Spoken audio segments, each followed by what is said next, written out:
ఎటు చూసినా ధ్వంసమైన భవనాలు, ఎక్కడ చూసినా ఛిద్రమైన బతుకులు. ఏ భవనం శిథిలాల కింద ఎవరున్నారో తెలీదు. కనిపించకుండా పోయిన తమ వాళ్ళు అసలున్నారో లేదో అర్థం కాదు. ఇజ్రాయెల్ భీకర దాడుల్లో ధ్వంసమవుతోన్న గాజాలో అడుగడుగునా కనిపిస్తోన్న హృదయ విదారక దృశ్యాలివే. అయితే ఈ ప్రాంతానికి యుద్ధం కొత్తేం కాదు. గాజా స్ట్రిప్కు బాంబుల మోత వింతేం కాదు. గతంలో 4 సార్లు ఆ ప్రాంతానికి యుద్ధ గాయాలయ్యాయి.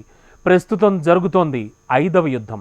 కానీ ఆ 4 యుద్ధాల నుంచి బయటపడిన గాజాకు ఈ యుద్ధం మాత్రం ఆ అవకాశం ఇచ్చేలా కనిపించడం లేదు. ఎందుకంటే ప్రపంచంలోనే అతిపెద్ద సమాధిగా గాజా మారబోతోందని ఆల్రెడీ ఇజ్రాయెల్ ప్రకటించింది. ఇంతకు ఇజ్రాయెల్ భీకర దాడులతో గాజా ఎలాంటి సంక్షోభాన్ని ఎదుర్కోబోతోంది? గాజా స్ట్రిప్ కాలగర్భంలో కలిసిపోక తప్పదా? ఇజ్రాయెల్ బాంబింగ్ తో ధ్వంసమవుతున్న గాజా స్ట్రిప్, శిథిలమైన భవనాలతో గాజా స్ట్రిప్ లో దారుణ పరిస్థితులు, భీకర దాడులతో గాజా కాలగర్భంలో కలిసిపోవలసిందేనా?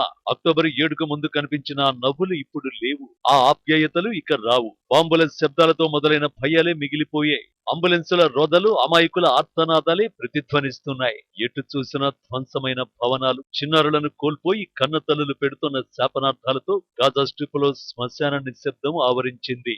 ఎంతగా అంటే ఒకప్పుడు గాజా స్ట్రిప్ అనే ప్రాంతం ఒకటి ఉండేది అని చెప్పుకునేంతగా. గాజా 2014 ఇదో డాక్యుమెంటరీ. ఈ డాక్యుమెంటరీ 2014లో జరిగిన యుద్ధానికి సజీవ సాక్ష్యం. ఈ డాక్యుమెంటరీలో చిన్నారుల దగ్గర నుంచి గాజాలో నివసించే అందరి ఎమోషన్స్ కనిపిస్తాయి. ఆనాటి యుద్ధంలో తాము ఎలాంటి అనుభవాలు పొందారు, తమ కుటుంబ సభ్యులు, బంధుమిత్రులు ఎందరూ మృత్యువాత పడ్డారు, ఎలా గాయపడ్డారు, ఆసుపత్రుల స్థితిగతులేంటో, తమ కుటుంబాలకు ఆధారమైన వ్యవసాయ వ్యాపారాలు ఎలా ధ్వంసమైపోయాయో ఆ డాక్యుమెంటరీ ద్వారా ప్రపంచానికి చెప్పే ప్రయత్నం చేశారు. భూమి మీద ఎవరు ఎక్కడున్నా మనలాగే వాళ్ళు మనుషులే. వాళ్ళకి కుటుంబాలు, పిల్లలు, పెద్దవాళ్ళు, మానవ సంబంధాలు, మనుగడ కోసం నిరంతర సంఘర్షణలు, చిన్న చిన్న ఆనందాలు అన్నీ ఉంటాయి. గాజా 2014 డాక్యుమెంటరీలో చిన్నారుల నోటి నుంచి ఆ యుద్ధ బీభత్స కథనాలు వింటే బండరాళ్లు కూడా కరిగిపోతాయి. అయితే ఆనాటి యుద్ధం తర్వాత గాజా తిరిగి కోలుకుంది. కానీ ఇప్పుడు ఆ పరిస్థితులు ఎంత మాత్రం కనిపించడం లేదు. గాజా ప్రస్తుత పరిస్థితికి అద్దం పట్టే దృశ్యాలు ఇవి. ఎటు చూసినా ధ్వంసమైన భవనాలతో గాజా స్ట్రిప్ ఓ శిథిల ప్రాంతంగా దర్శనమిస్తోంది.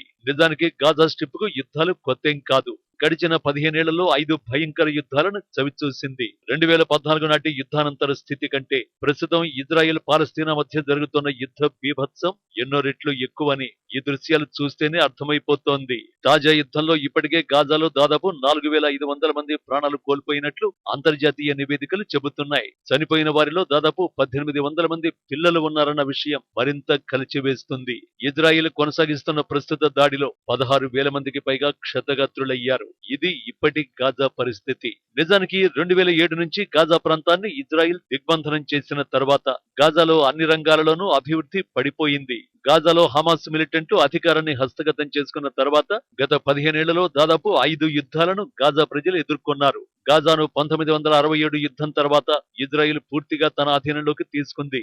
అయితే 2005లో తిరిగి పాలస్తీనియన్లకు గాజాని ఇజ్రాయెల్ అప్పగించింది. దాని తర్వాత 2-3 ఏళ్లకే గాజా ఇజ్రాయెల్ మధ్య యుద్ధం మొదలైంది. గాజాకు తూర్పున, ఉత్తరాన ఇజ్రాయెల్ ఉంది, దక్షిణాన ఈజిప్ట్ ఉంది, పశ్చిమాన మధ్యధరా సముద్రం ఉంది. అందుకే గాజా ప్రజలు గాలి స్వేచ్ఛగా పీల్చుతున్నా ఎటు వెళ్లడానికి వీలులేని నిర్బంధ జీవితాన్ని అనుభవిస్తూ ఉంటారు. అందుకే గాజాను ఓ బహిరంగ జైలుగా అందరూ చెబుతారు. 2007లో ఇజ్రాయెల్ గాజాపై జల, వాయు, భూమార్గాల దిగ్బంధనాన్ని విధించింది. కేవలం ఈజిప్టు వైపు తప్ప మరో దిక్కు గాజా ప్రజలకు లేకుండా చేసింది. ఇజ్రాయెల్ ఇలా వ్యవహరించడానికి కారణం గాజాలో ఉన్న హమాస్ ఉగ్రవాద ముఠాలే. ఇజ్రాయెల్ పై వారు దాడులకు పాల్పడటం, దానికి నెతన్యాహు ఆర్మీ కౌంటర్ ఇవ్వడం లాంటి పరిణామాలు గాజాలో అమాయక ప్రజల జీవితాలను ఛిద్రం చేస్తున్నాయి. ఇలా గాజా ఇజ్రాయెల్ మధ్య పలు దఫాలుగా జరిగిన యుద్ధాలు గాజాను గాయాల పాలు చేస్తున్నాయి. మరోవైపు గడిచిన 15 ఏళ్లలో ఇజ్రాయెల్ తో గాజా 5 యుద్ధాలు చేసింది. 2008, 2012, 2014, 2021 ఈ 4 యుద్ధాలు కాక ప్రస్తుతం జరుగుతున్నది 5వ యుద్ధం. యుద్ధం జరిగిన ప్రతిసారి గాజాలో అధిక శాతం భవనాలు నేలమట్టమైపోయాయి. అమాయక సాధారణ పౌరులు ఎందరో ప్రాణాలు కోల్పోయారు. అన్నింటికి మించి వరుస యుద్ధాల ఫలితంగా దుర్భర దారిద్ర్యాన్ని గాజా ప్రజలు చవిచూడాల్సి వస్తోంది. సగటు ఆదాయం నిరంతరం పడిపోతూ వస్తోంది. ప్రపంచ దేశాల జీడీపీతో పోల్చుకుంటే గాజా, వెస్ట్ బ్యాంక్ ప్రజల వ్యక్తిగత జీడీపీ చాలా కింద ఉంటుంది. ఇప్పుడు జరుగుతున్న యుద్ధం ఇప్పటికే గతంలో ఎన్నడూ లేనంత ప్రాణ నష్టాన్ని తెచ్చిపెట్టింది. 2014లో 7 వారాల పాటు జరిగిన యుద్ధంలో 2250 మంది పాలస్తీనియులు చనిపోయారు. ప్రస్తుత యుద్ధంలో ఇప్పటికే ఆ సంఖ్య దాటిపోయింది. ఇక యుద్ధం ముగిసే నాటికి ఏ రూపంలో ఎంత నష్టం జరుగుతుందో అంచనా వేయడం కూడా కష్టమే. ఇదంతా ఒక ఎత్తైతే తాజా యుద్ధానికి ముగింపు గాజా అంతమే అనే చర్చ జరుగుతోంది. ఇటీవలి కాలంలో ఆ ప్రాంతం నుంచి అధికంగా ఉగ్రదాడుల్ని ఎదుర్కొంటున్న ఇజ్రాయెల్ ప్రస్తుత యుద్ధం విషయంలో సంచలన నిర్ణయం తీసుకుంది. గాజా స్ట్రిప్ ఈ భూమి మీదే అతి పెద్ద సమాధిగా మారుతుందని ఇటీవలే హెచ్చరించింది. దీనర్థం హమాస్ను అంతం చేయడం ఒకటే కాదు, ఆ ప్రాంతం మొత్తాన్ని ధ్వంసం చేయడం కూడా అనే చర్చ జరుగుతోంది. నిజానికి ఇజ్రాయెల్ ముందు మరో ఆప్షన్ కూడా కనిపించడం లేదు. హమాస్ ను పూర్తిగా అంతం చేయకపోతే ఇజ్రాయెల్ పై మరోసారి అక్టోబర్ 7 తరహా దాడులు ఎప్పుడైనా జరిగే ప్రమాదం ఉంది. అదే హమాస్ ను పూర్తిగా నామరూపాలు లేకుండా చేయగలిగితే ఆ అవకాశం ఉండదు. అయితే హమాస్ ను అంతం చేయాలంటే గాజాలో ఉన్న సొరంగ మార్గాలన్నింటినీ ధ్వంసం చేస్తేనే సాధ్యమవుతుంది.